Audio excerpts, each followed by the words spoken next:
Selamat datang di Sabar Talks, tempat di mana kisah hidup jadi pelajaran berharga. Kalau kamu suka cerita yang menyentuh hati, klik subscribe sekarang juga ya. Jangan lupa like videonya, dan tulis di komentar kamu nonton dari mana. Siapa tahu, ada teman satu kota di sini. Dan sekarang, mari kita mulai kisah hari ini. Namaku Rani, usia 25 tahun. Dan selama ini aku selalu percaya bahwa hidupku begitu lengkap. Aku anak tunggal, dikelilingi kasih sayang dari ibu dan ayah yang selalu ada untukku. Rumah kami tidak besar, tapi cukup untuk membuatku merasa aman. Kami tinggal di pinggiran kota, di sebuah perumahan yang tenang dan penuh tetangga ramah. Ibu adalah sosok yang tegas tapi hangat. Ayah, lebih pendiam, tapi tatapannya selalu penuh pengertian. Tidak pernah sekalipun aku merasa kekurangan kasih sayang. Merekalah dunia kecilku. Sejak kecil aku terbiasa dengan keheningan. Tidak ada suara tawa adik atau suara ribut-rebutan remote televisi. Aku pikir itu hal biasa. Teman-temanku sering bercerita tentang kakak atau adik mereka. Tapi aku justru bangga bisa memiliki dunia sendiri di rumah. Semua perhatian tertuju padaku. Tidak ada yang perlu dibagi. Aku adalah pusat semesta bagi kedua orang tuaku. Namun ada satu hal yang baru kusadari sekarang. Ibuku tidak pernah suka ditanya soal keluarga besarnya. Tidak pernah ada cerita tentang masa kecilnya, atau tentang siapa saja saudara kandungnya. Setiap kali aku menanyakan tentang masa lalu, ia hanya tersenyum singkat lalu mengganti topik. Katanya, "Nanti saja, kalau kamu sudah cukup umur." Tapi umur berapa yang cukup? Bahkan di usia dewasa ini, jawaban itu tak pernah datang. Pernikahanku dengan Bima semakin dekat. Persiapannya cukup membuatku lelah, tapi juga bahagia. Bima adalah pria yang kukenal sejak kuliah, dan kami sudah menjalin hubungan selama 4 tahun. Keluarganya hangat, terbuka, dan mereka langsung menyambutku seperti anak sendiri. Bahkan ibu Bima tak segan memelukku erat setiap kali kami berkunjung. Ada rasa haru yang tak bisa kusembunyikan. Namun entah mengapa, setiap kali keluarga Bima datang untuk membicarakan persiapan pernikahan, ibuku terlihat canggung. Ia jadi lebih sensitif. Pernah suatu kali, ketika calon mertua menanyakan apakah aku punya saudara yang akan ikut di pelaminan, ibu langsung menjawab dengan nada kaku, "Rani anak tunggal." Setelah itu, ia mengunci diri di kamar. Kukira ia hanya lelah. Suatu malam, aku mengintip ke kamar orang tuaku. Pintu sedikit terbuka. Ibu dan ayah sedang bicara pelan. Wajah ibu tampak lelah, dan suaranya terdengar parau. Bagaimana kalau dia datang? Kita tidak tahu dia di mana sekarang. Tapi, kalau dia muncul. Itu yang kudengar. Ayah hanya memegang tangan ibu dan berbisik lirih. "Sudah, jangan khawatir. Ini hari bahagia Rani. Tidak akan terjadi apa-apa." Aku berdiri terpaku. Siapa? Dia, yang dimaksud ibu? Keesokan paginya, aku mencoba menanyakan hal itu. Tapi ibu malah tersenyum dan mengelus rambutku. "Kamu pasti lelah mikirin pesta. Tenang saja, semua akan berjalan lancar." Aku mencoba menepis semua pikiran buruk. Mungkin hanya salah dengar.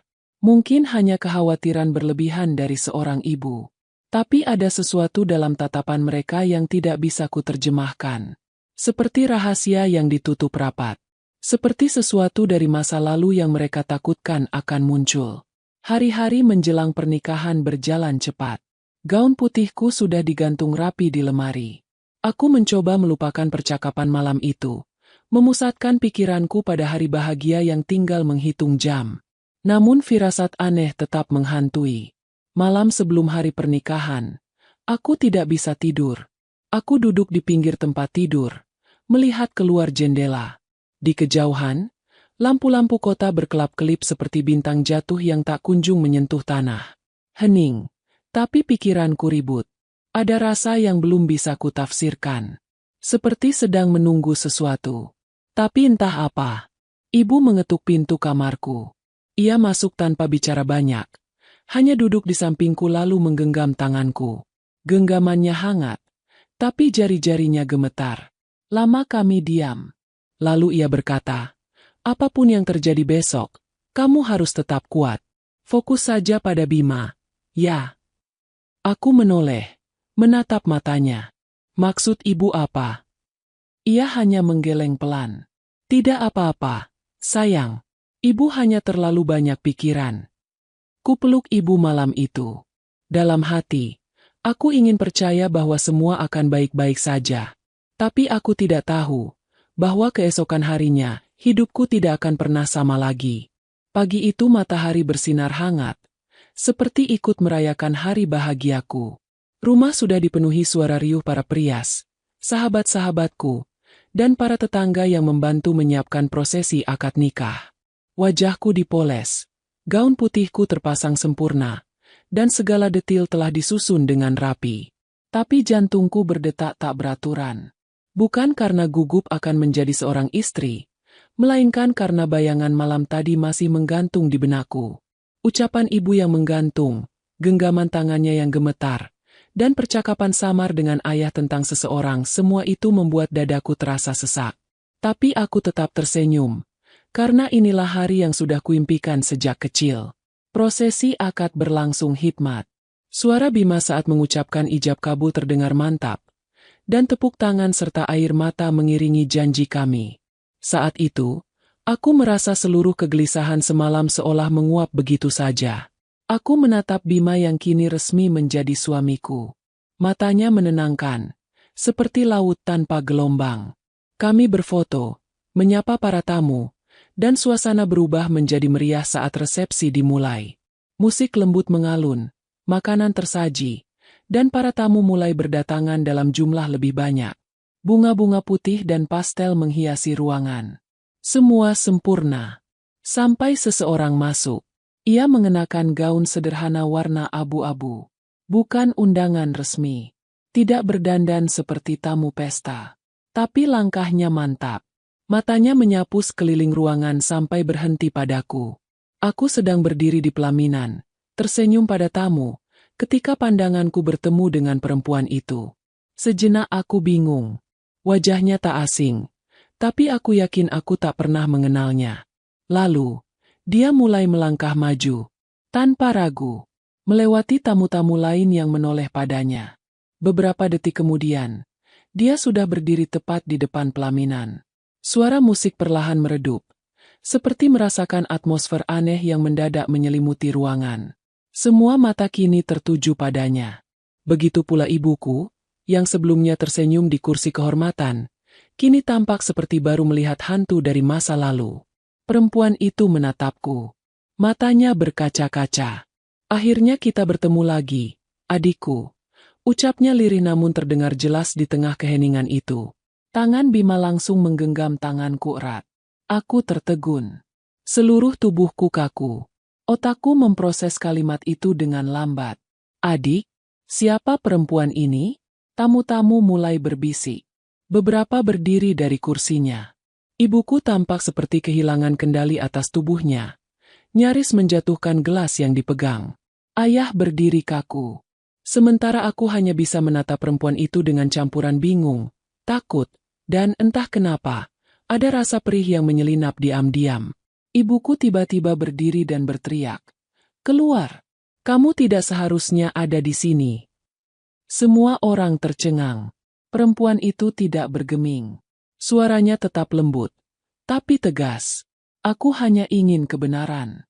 Dan aku ingin mengenal adikku, Bu. Kata, Bu. Itu terdengar begitu menusuk. Aku menoleh ke arah ibuku, lalu ke perempuan itu lagi. Siapa kamu? Tanyaku akhirnya. Suaraku bergetar. Perempuan itu menarik napas dalam. Namaku Dira. Aku anak dari ibu sebelum kamu lahir. Aku, kakak kandungmu. Terdengar bunyi piring jatuh dari salah satu meja tamu. Suasana berubah menjadi tegang, nyaris mencekam. Aku melangkah turun dari pelaminan. Tangan Bima mencoba menahanku, tapi aku melepaskannya pelan. Aku berdiri di depan perempuan itu.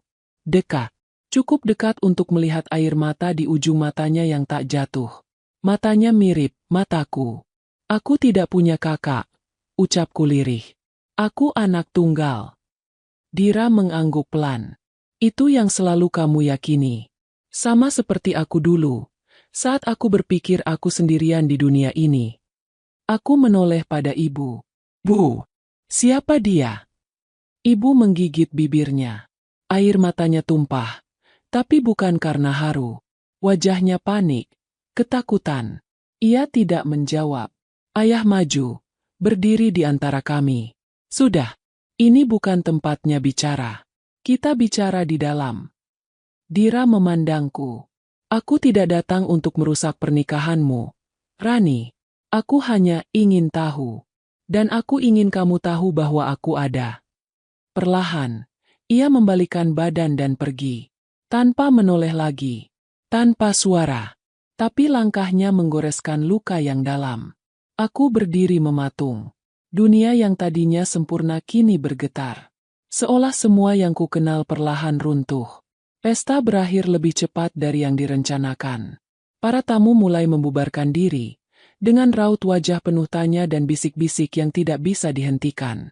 Aku dan Bima masuk ruang tamu bersama ibu dan ayah. Rumah kini sunyi. Tidak ada tawa. Tidak ada senyum. Aku duduk di sofa. Gaun pengantinku kini terasa berat dan sesak. Seperti belenggu. Ibu duduk di seberangku. Tangannya mengepal. Jawab aku, Bu. Siapa perempuan tadi? Suaraku terdengar tenang. Tapi di dalam, hatiku nyaris pecah. Ibu terdiam. Ayah menatapnya, memberi isyarat. Akhirnya, ibu berbicara. Namanya Dira. Dia, anakku. Anak yang lahir sebelum aku menikah dengan ayahmu.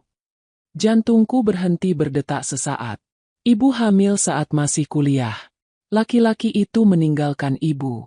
Keluargaku menolak mentah-mentah keberadaan Dira. Mereka menyuruh ibu menyerahkannya ke panti asuhan. Atau kami semua akan diusir. Ibu terlalu muda. Terlalu takut. Jadi ibu menyerahkannya.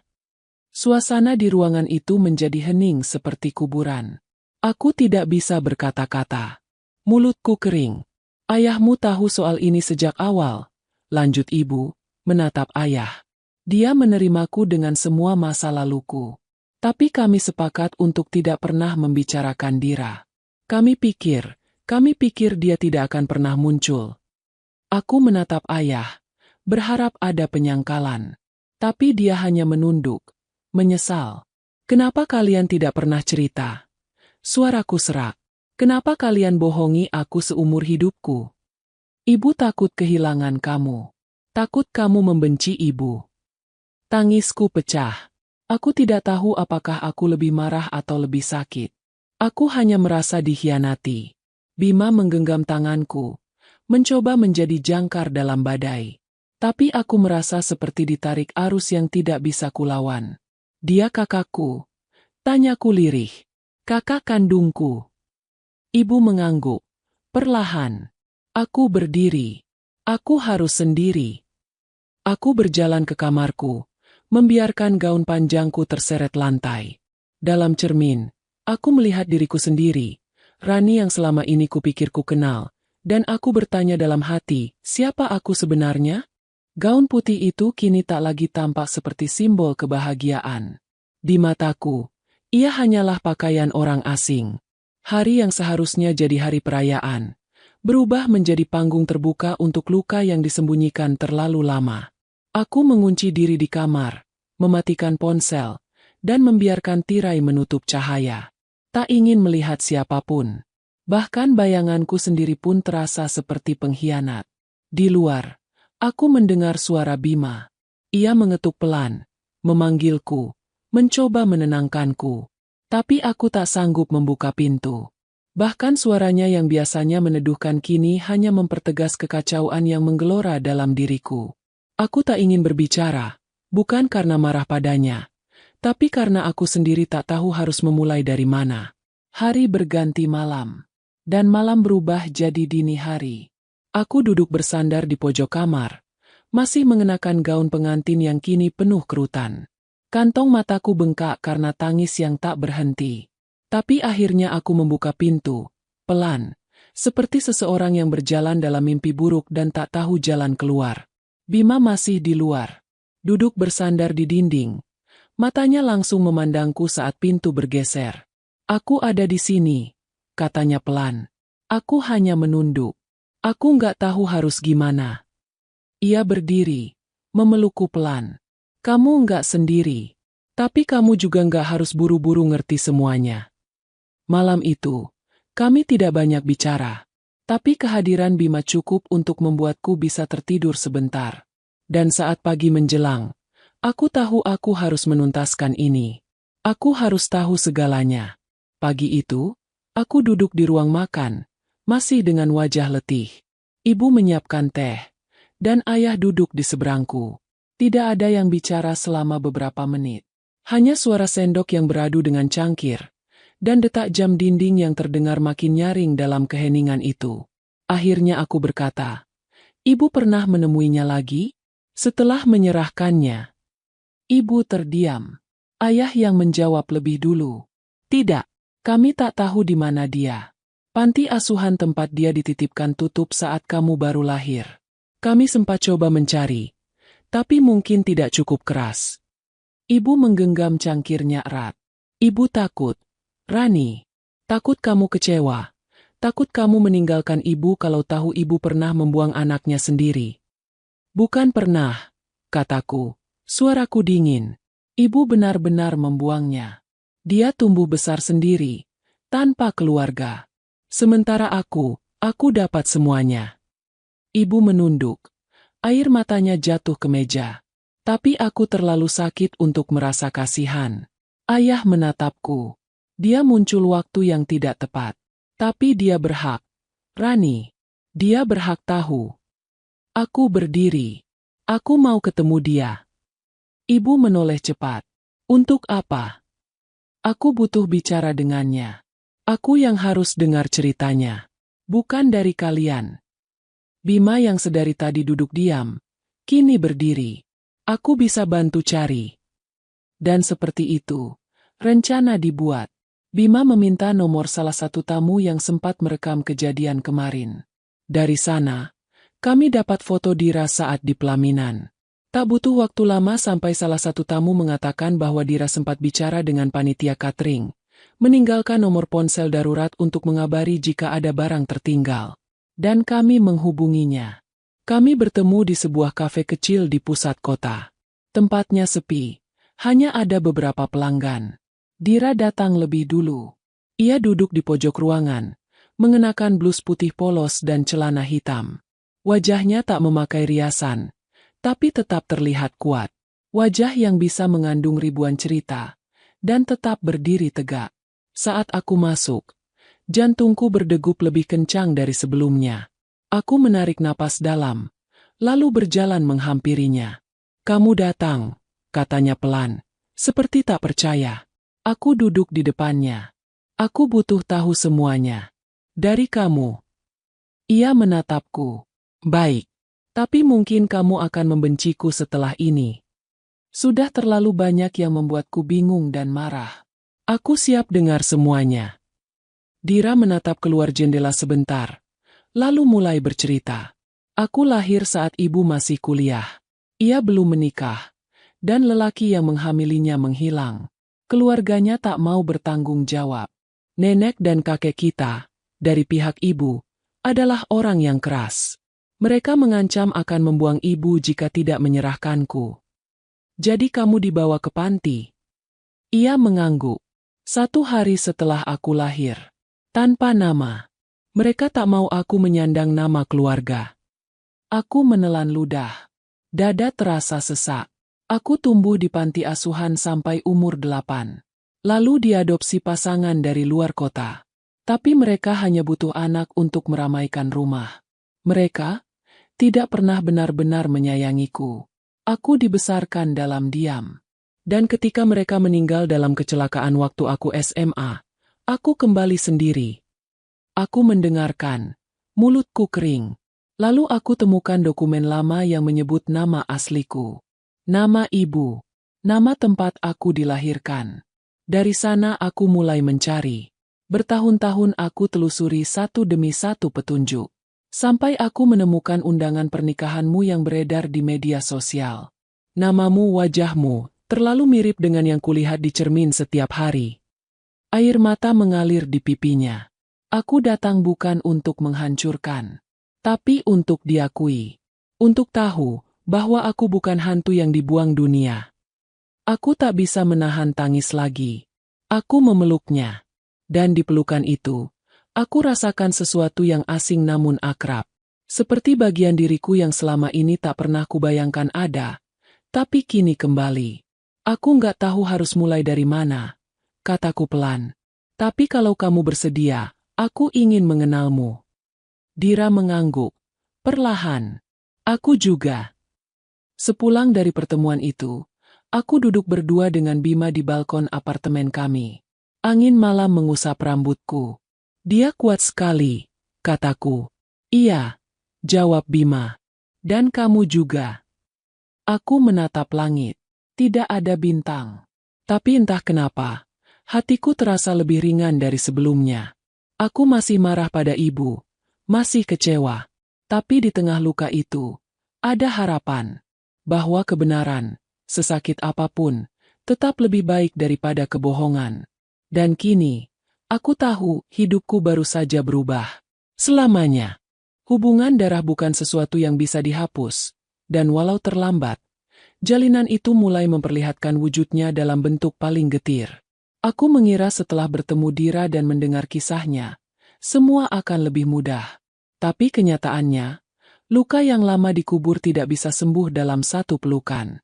Seminggu setelah pernikahan yang penuh kehebohan itu, rumah kami kembali sepi. Aku dan Bima memilih tinggal sementara di apartemen kecil yang kami sewa setelah menikah. Meninggalkan rumah orang tuaku yang kini terasa seperti ladang ranjau emosi. Ibu beberapa kali menghubungi, tapi aku belum sanggup menjawab. Bukan karena membenci, melainkan karena aku masih berusaha memulihkan napas dari badai kenyataan. Sementara itu, Dira dan aku mulai saling mengenal lebih jauh. Kami bertemu beberapa kali, selalu di tempat netral, seperti kafe kecil atau taman kota. Anehnya, kami mudah akrab. Mungkin karena darah yang sama. Mungkin karena selama ini kami sebenarnya mencari hal yang sama, tempat untuk pulang. Suatu sore, aku mengajaknya ke apartemen kami. Bima menyambut hangat, menyiapkan teh, dan bahkan memanggang roti kesukaanku yang kini jadi camilan Dira juga. Dira duduk di sofa, menatap sekeliling. Ini tempat kalian tinggal? Iya. Sementara. Kami belum putuskan beli rumah atau kontrak lagi. Tenang ya. Aku bukan datang mau minta warisan. Ujarnya sambil tertawa kecil. Aku ikut tersenyum, walau hatiku mencelos. Maaf, ibu pernah bilang begitu ya? Dia tidak menjawab, tapi sorot matanya menjawab semuanya. Ia pernah mendengar kata-kata itu, mungkin dari bibir seseorang yang seharusnya melindunginya. Aku nggak pernah nyari uang mereka. Aku cuma ingin diakui. Bahkan kalau mereka cuma mau bilang aku memang ada, itu sudah cukup, ucapnya lirih. Bima duduk di sampingku, diam, tapi tangannya menggenggam tanganku erat. Dira, kamu pernah marah? Tanyaku. Ia menoleh, bingung. Marah ke siapa? Ke ibu. Ke aku. Ke dunia. Dia tertawa pelan, lalu mengangguk. Pernah. Lama sekali, bahkan sampai ingin menghilang saja, supaya mereka semua merasa bersalah seumur hidup. Tapi, lalu aku sadar, itu cuma akan menyakitiku sendiri. Aku menarik napas. Boleh enggak? Kamu ikut makan malam di rumah? Di rumah ibu. Dira terdiam. Aku tahu itu bukan permintaan kecil. Tapi kami tidak bisa terus hidup dalam dua dunia yang berbeda. Luka harus dibuka kalau ingin sembuh. Dan aku ingin mempertemukan mereka. Walau aku tak yakin siapa yang paling siap. Hari itu datang. Dira berdiri di teras rumah yang dulu pernah jadi miliknya. Walau hanya dalam kandungan. Ia mengenakan blus putih bersih dan celana jeans. Seperti mencoba menampilkan dirinya apa adanya. Ibu membuka pintu. Wajahnya kaku. Tapi tak menghindar. Aku memandang keduanya. Ibu, ini Dira. Ibu tahu. Jawabnya singkat. Kami duduk di meja makan. Ayah hanya menunduk, mengaduk kopi yang tak disentuh. Ibu menyiapkan sup ayam, menu kesukaanku dan, secara tak terduga, juga kesukaan Dira. Dira menatap mangkuknya. Dulu di panti, setiap ada acara, kami dapat sup seperti ini. Tapi enggak seenak ini. Ibu tak merespons, tapi tangannya gemetar saat menyendok kuah. Makan malam berlangsung dalam senyap. Sampai akhirnya, Dira berkata, "Terima kasih sudah mengizinkan aku datang. Aku tahu, ini enggak gampang." Ibu meletakkan sendoknya. Lalu, ia bicara tanpa menatap siapapun. "Ibu salah. Ibu pengecut. Ibu terlalu takut menghadapi kenyataan. Dan terlalu lama pura-pura kamu enggak pernah ada." Air mata Dira jatuh. Tapi ia cepat-cepat menyekanya. Aku enggak minta ibu minta maaf. Ucapnya pelan. Aku cuma enggak ingin terus jadi bayangan. Suasana jadi lebih sunyi dari sebelumnya. Tapi entah kenapa, sunyi itu bukan sunyi yang dingin. Ada sesuatu yang perlahan mencair, meski belum sepenuhnya luruh. Setelah makan malam, ibu memanggilku ke dapur saat Dira dan ayah duduk di ruang tamu. "Kamu yakin dia bukan cuma datang karena sekarang kamu sudah sukses, udah nikah sama orang kaya?" Aku menoleh tajam. "Bu, jangan ulangi kesalahan yang sama. Dia nggak minta apa-apa. Dia cuma minta ibu bilang, 'Kamu anak saya.' Itu aja." Ibu diam. Lalu ia berkata lirih, "Ibu takut, Ran. Kalau kamu jadi lebih dekat sama dia, kamu akan tinggalkan ibu." Aku tersenyum pahit. Ibu sudah ninggalin dia duluan. Tapi dia nggak ninggalin ibu sekarang. Malam itu, saat Dira pamit pulang, ibu tak memeluknya. Tapi ia mengatakan satu kalimat, "Jaga dirimu." Dan meski terdengar sederhana, aku tahu itu langkah awal. Beberapa minggu kemudian, kami mengadakan makan siang di rumah apartemenku. Kali ini, lebih ramai. Aku, Bima, Dira, bahkan ayah. Hanya ibu yang belum bisa datang. Kami tertawa, memasak bersama, dan mengobrol tentang hal-hal remeh. Aku tahu, ini belum akhir. Tapi aku juga tahu, ini bukan awal yang salah. Namun hidup tidak pernah sepenuhnya memberi ruang untuk tenang. Karena tepat ketika aku mulai merasa lega, satu panggilan telepon dari rumah mengubah segalanya lagi. "Rani, tolong pulang." Ibu pingsan di dapur. Suara ayah gemetar. Aku menatap Bima. Lalu kami segera bergegas. Saat sampai, ibu sudah terbaring di ruang tengah, dengan infus terpasang. Wajahnya pucat. Dokter memeriksa tekanan darah dan memberi penjelasan singkat. Kelelahan, stres, dan tekanan darah yang naik turun drastis. Aku duduk di sampingnya. Ia membuka mata, menatapku lemah. "Maaf, ibu nggak sekuat yang kamu pikir." Aku menggenggam tangannya. "Enggak apa-apa. Kita kuat bareng-bareng." Lalu aku panggil Dira, yang berdiri di ambang pintu. Ia maju perlahan.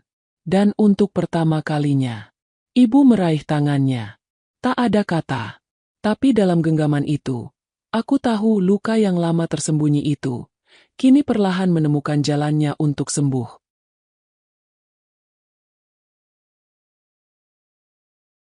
Waktu terasa melambat saat melihat tangan ibu menggenggam tangan Dira. Seperti dua ujung benang yang dulu putus kini mulai dijahitkan kembali. Meski masih rapuh, ada niat, ada keberanian. Dan itu sudah cukup sebagai permulaan. Setelah kejadian itu, ibu dirawat selama 2 hari. Aku menemaninya. Sementara Bima dan ayah bolak-balik membawa keperluan dari rumah. Dira, meski awalnya ingin menjaga jarak, perlahan ikut datang. Ia tidak duduk terlalu dekat, tidak bicara terlalu banyak. Tapi kehadirannya cukup berbicara. Suatu sore saat ibu mulai membaik, kami duduk di beranda rumah sakit. Hujan rintik turun tipis, dan aroma tanah basah memenuhi udara. "Ibu suka hujan?" Dira bertanya tiba-tiba. Ibu mengangguk. "Dulu, waktu hamil kamu, ibu sering duduk di dekat jendela. dengar hujan, sambil mikirin masa depan. Dira menunduk. Aku suka hujan juga. Tapi selama ini kupikir, karena aku sering sendirian saat hujan datang. Ibu tersenyum samar. Mungkin itu yang tersisa dari dalam rahim ibu. Tak ada pelukan. Tak ada air mata yang tumpah deras. Tapi ada keheningan damai yang menggantung. Sebuah bentuk pengakuan. Sebuah cara manusia dewasa menebus kesalahan. Bukan dengan drama, tapi dengan hadir dan tetap tinggal, meski berat.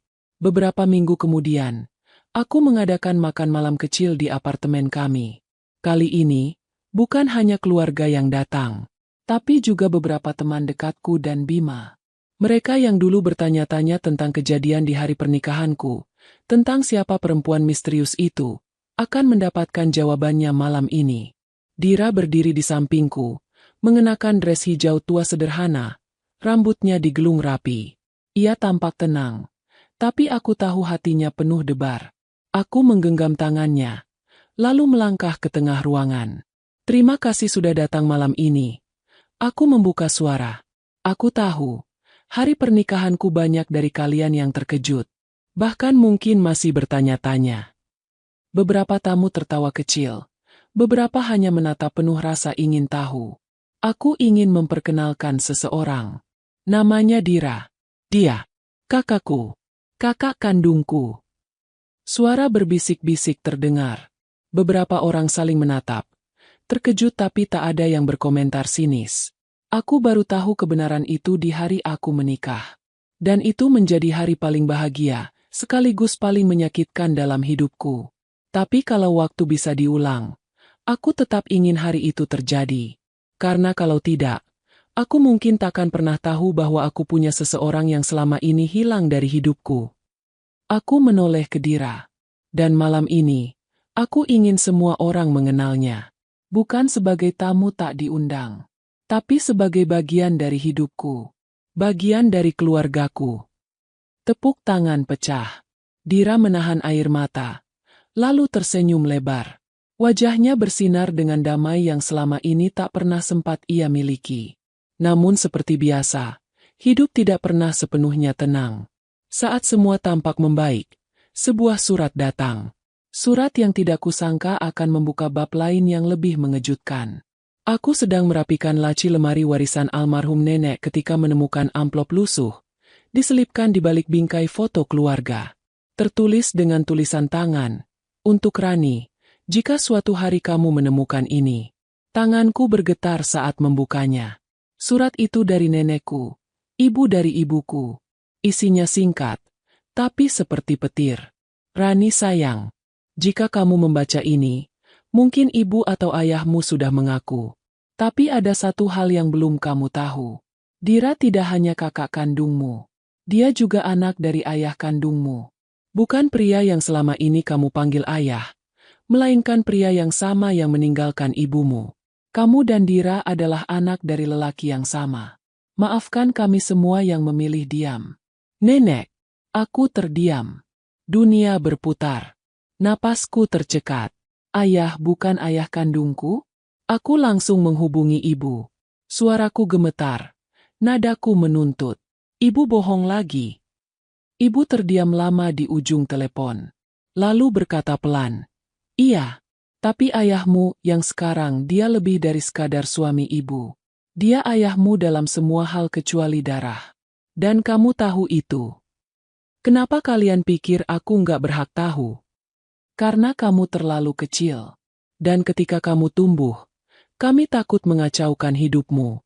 Tapi Dira, dia darah dagingmu. Lebih dari yang kamu bayangkan."